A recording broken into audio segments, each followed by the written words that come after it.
This is Joe Carpenter. Today is February 1st, 2022, and I am interviewing Rhonda Hampton Hudson for the first time. This interview is taking place at University Hall at the University of Texas in Arlington, and this interview is sponsored by the College of Liberal Arts and is part of the Maverick Veterans Voices Project. Thank you for being here, and thank you for agreeing to interview. Good to be here. Thank you. Where are you from originally, and what can you tell me about your growing up? Wow, I'm from Texas. I grew up both in Galveston, Houston area, about 10 years, and the other 10 was Wichita Falls, around Sheppard Air Force Base. All right, so you bouncing back and forth from one end of Texas to the other. And where did you go to high school? I went to high school. I graduated high school in Wichita Falls, so Okay. Wichita Falls High School. Were you an ROTC in high school? No. And were any of your family members in the military? No, No. they were not. So how did you become interested in the military? Well, my grandmother, she worked on Sheppard Air Force Base, and she retired from Sheppard, and she would come home and talk about the service members and the things that would happen, and we would go to Sheppard during the holidays to watch the fireworks growing up. And so once I went to college here at UTA, I kind of wanted to be involved, but things took a turn, and then as typical, things come full circle. So then I did start to wanted to get more involved and ended up going to the military. I attended UTA back in the 80s and graduated from here in 88. I did try to do the ROTC, but at that time, I was more interested in the Air Force. So I was doing a kind of like a dual program between Texas Christian University and UTA. And things got busy, and I just completed my bachelor's here, and then went to work for the VA, and that's how I went to the military. So what was your major when you were here at UTA? When I was here at UTA, my major was business and information systems. And after I graduated, they had a wonderful beginning entry program, and I started working for business and information systems. I worked for Bell Helicopter, programming on the V-22 Osprey as part of the UTA program, and that involved me in the military as well. I got to see a lot of people and was involved that way. You know, to be honest, I thought I was going to program the world and with information systems, and went through here the College of Business and the College of Engineering, and then to be able to work for Bell Helicopter was, you know, just great. So pretty interesting work. Yeah, it really was. I graduated from my bachelor's in 88 and then got out and worked. I ended up also going to work for electronic data systems out for Ross Perot for Bell Helicopter, and it just wasn't that peace. I have to step back a moment and say my family, my mother was a RN, and my 3 sisters are registered nurses. Is that so? And I was the black sheep. I wanted to program. And as I got out in the world, they started saying, well, why don't you take a science course? Go back to UTA and take, you know, microbiology, take chemistry, and take those things. And they kind of were gearing me up for nursing. And then after, they said, why don't you just take a nursing course? And that's how I became an officer, went to the military as a nurse. During that transition time, when I was finding that link, I went to Texas Women's University in Dallas to finish on my nursing. UTA at the time was full, just like it is now. Yeah. It was full for nursing students. And I got a scholarship to the VA, from the VA to finish my nursing degree. And then you work 2 years and they pay for 2 years. So they paid for my last 2 years of nursing school, and I had to work for the VA for 2 years. During that time, You get to know every veteran from, World War I, World War II, depending on how old they were, Vietnam vet, and the employees and the staff. That's who really, changed my world, I would say. And I'll say, to the question of who influenced me, it was that one nurse, that one Army nurse that I worked with in thoracic open heart surgery when I first got out of college. Because they were like, wow, let's get this baby nurse that knows informatics and information system to go program our open heart machines. Really? And she said, if you really want to do something bigger than yourself, as you should, see the world and join the military. Wow. Serve your country. Do you remember her name?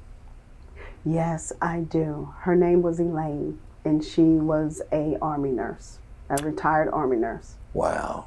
Well, that's great. And those things are so important, those people that are placed in your lives at these strategic moments that speak into your life just at the right time.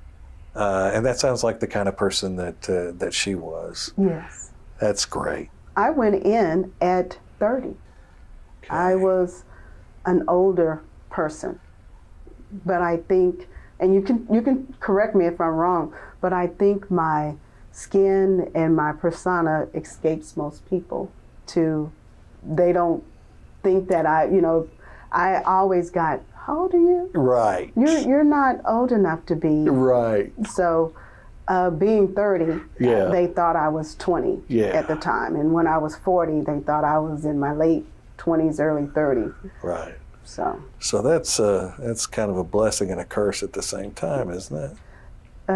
Yes. I wish I could carry the blessing on to my death.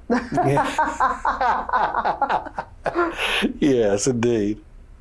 And where did you go to training with the Navy? What was your first training experience? Or where was it?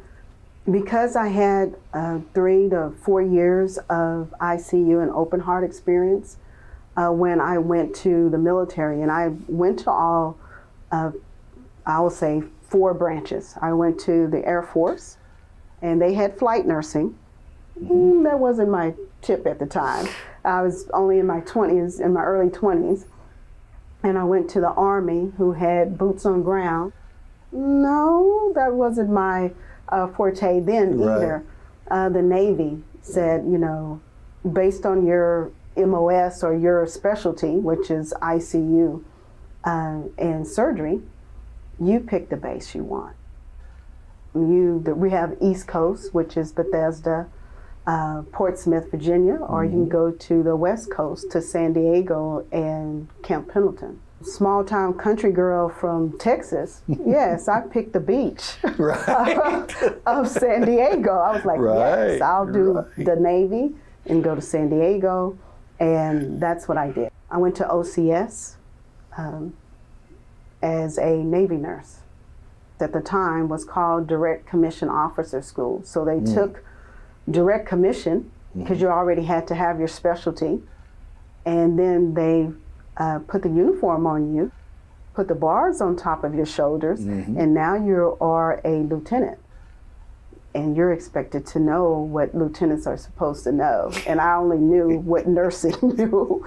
So it was a different type of experience, but it was in Pensacola. And we trained alongside of a Marine base there, Marine and Navy base. So very good history. And they taught you, within that 4 weeks, taught you how to wear the uniform, what it meant to be an officer, and what things that you were going to be responsible for. They did, as they say, we don't teach you how to do your job, because you came to us as a nurse, or you came to us as a, whatever the case was. So that was a good experience, and that helped jumpstart my military career. What would you say was your best assignment, and what was your worst? Let me think about that, because there were many assignments. Part of my my military career was as I enlisted, or I went to the military as a reservist.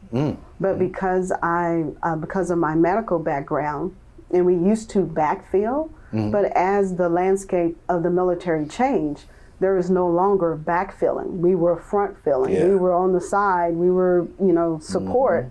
So I would go to numerous bases, and because I worked at the VA and the military, Department of Defense and the federal government worked hand in hand. And that partnership was really the basis of my whole 20-year career, because in the summers, I would deploy to bases worldwide to support, because I was ICU and trauma and surgery.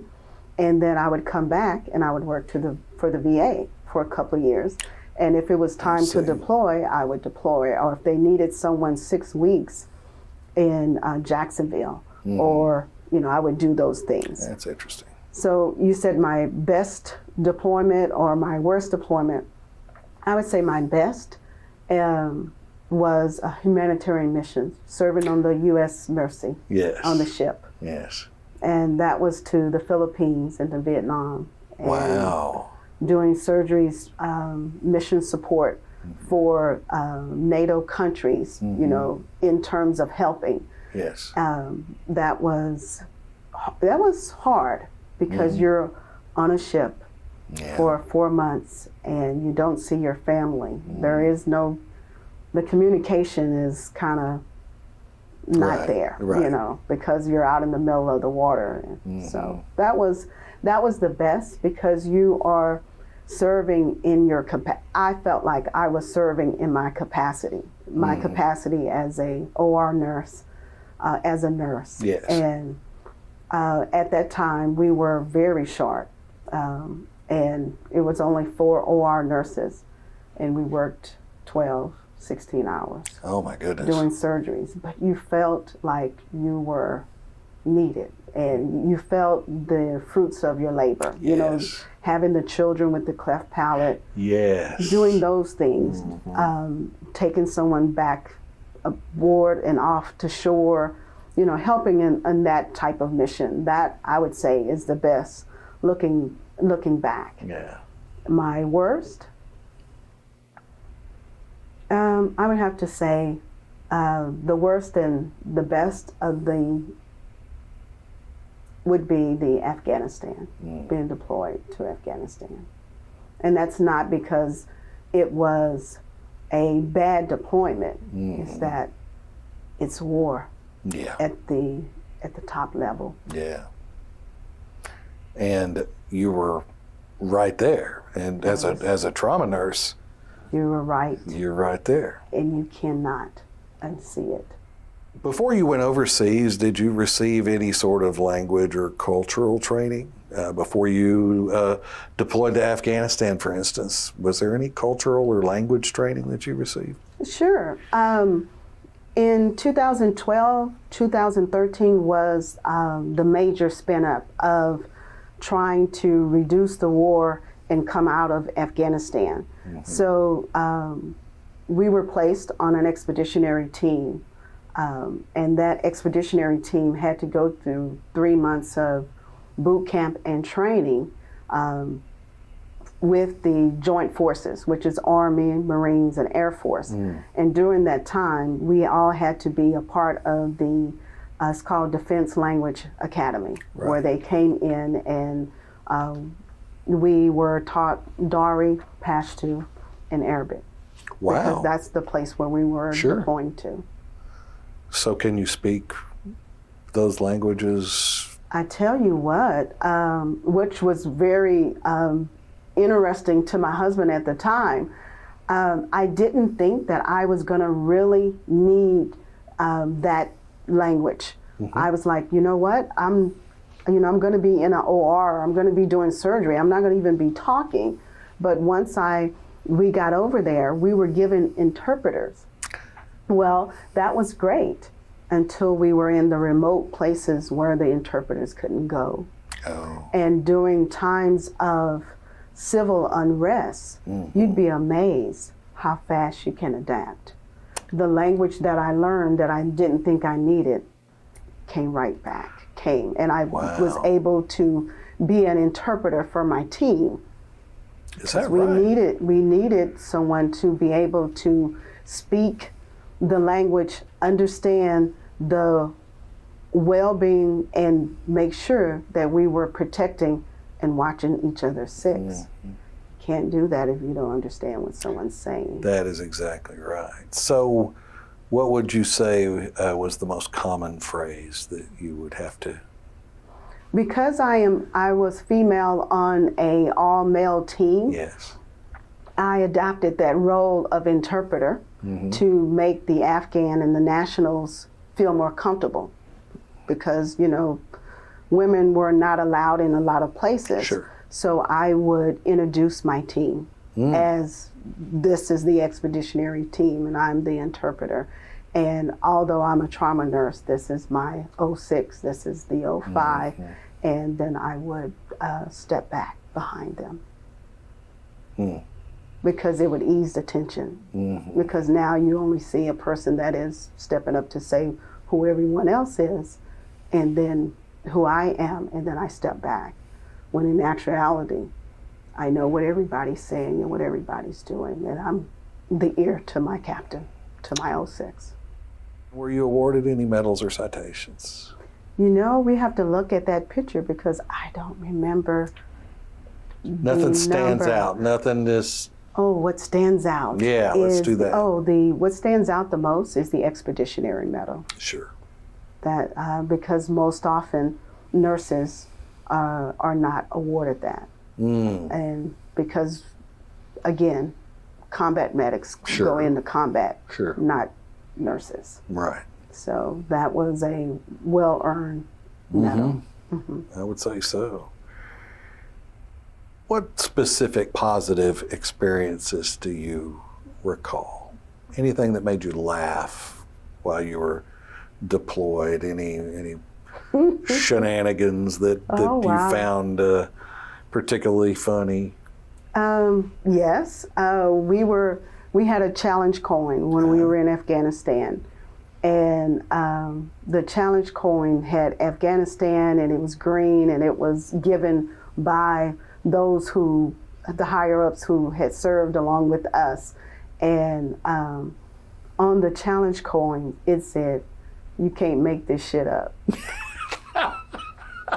And it was only to be used in theater. Right. Because some of the things that happened over there, for instance, one thing that was, I won't say funny, but it was just unbelievable.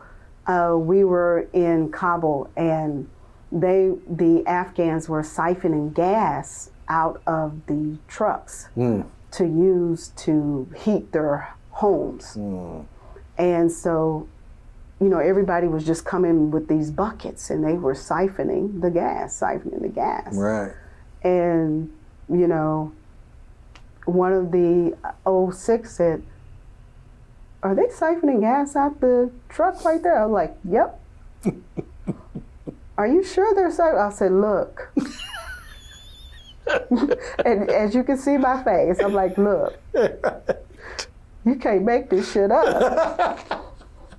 So we got a coin for that. Yeah. And it became an IG. It became an investigation, but because they were like, "I cannot believe you're right here. Everybody's, pass it a bucket, pass it a bucket, pass it a bucket." I mean, that was one of the funniest. But the incredulous look is,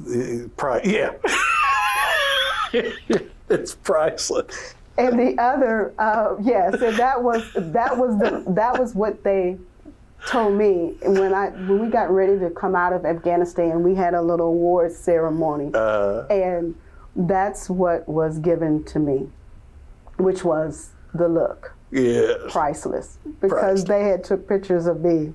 Yeah, that is. Because the other most funny time that they don't, one of my 06 captain really didn't want to be revealed, is that we would do surgeries in the Afghan hospitals.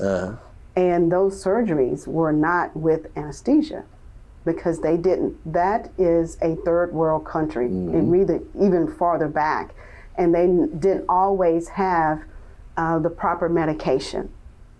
So he was a dentist that, was on our team as the lead of our team. And so he decided to come in the OR with me one time while the Afghans were doing surgery. And they were doing 3 surgeries in one room. One was a hemorrhoidectomy, the other one was a wrist surgery, and the other was a hysterectomy. Oh my. All in the same room. And after you get used to things of this nature, the look was just on my face all the time, like, okay, this is what it is. And so they were getting ready to do the hysterectomy, and he stepped into the OR with me, and he was standing there. We were all masked up and gowned up, and he was standing there. And I said, Captain, they're getting ready to cut. And you may want to fixate your eyes on the wall on the wall behind you. And he's like, oh, yeah, I got this, this is fine, Well, what I didn't say is that they don't use anesthesia. Oh, wow. They use something called Diprovan, which is something that makes you go to sleep, but it doesn't take you from pain. And so they were using this Diprovan, so the female was sleeping, but once they started to cut, and this is not laparoscopic surgery like in the U.S., and so they started to cut, and she was waking up, and so the look on your face. Oh, wow. Yes, so she was waking up, and he started to bob and weave, and I just kind of stuck my hand out and said, fixate on the wall, and I kind of went back to the center, right, and kept looking, and then I had that look like.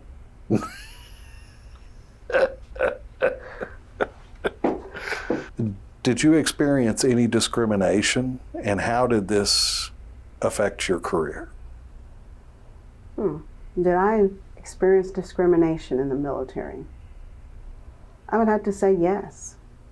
How did it affect my career? I think in the long run, it made me who I am. And who I am is who I am, what you see.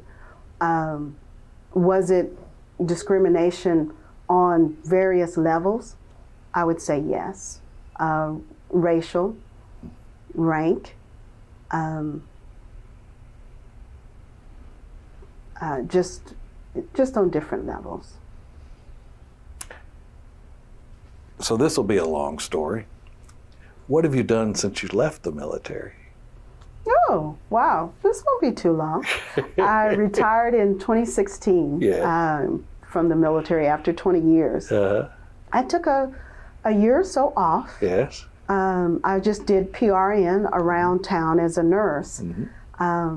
But that time helped me to figure out who and what I am. Yes. Because I couldn't unsee the things that I saw. Yeah. I couldn't, the discrimination that I faced, the time there. During that time, I worked on myself, worked on my education to get that MSN. And then I came here to teach for UTA in 2018. In 2018. So almost 4 years? I'm here almost 4. I really want to expand. I do want to teach military courses or just do the presentations or work in the social work section, because I think it's so much more to give than just that one piece of nursing. And I have, now the College of Nursing has done wonderful things, because they did come to me and ask, we want you to develop a role development course based on all the things that you've done and the way that you've brought in military and nursing and civilian. Develop a course to help the student nurse transition into professional practice. And I did that. So this is the 3rd semester for that course that I develop and I teach. Love it. And I get so much asking me about, well, no, I want to be a travel nurse. So what about the military? Or what about that? I want to expand. Yes. I want to do it not just for nursing, for College of Nursing and Health Innovation. Why not social work? Why not military science? Don't we have women studies? You know, we have diversity, inclusion. I just want to expand. And I don't know if that's possible because I haven't looked into it that much, and I don't know. You know, College of Nursing, Kanya has its own. You know, we're unique beings in a nice sense. Yes, yes. We're unique beings, so Yes. we kind of do our own thing when in terms of employment, departmental things. So I do want to do more years with UTA. I just want to expand. Yes. And give back more.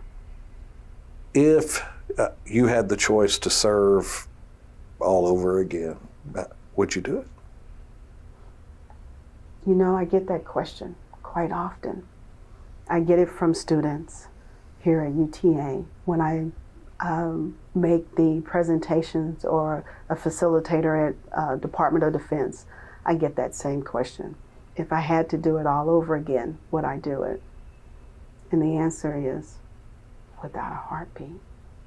Because there's never been a job that someone didn't ask me to do, or a job or a career or a profession that doesn't involve what made me who I am today.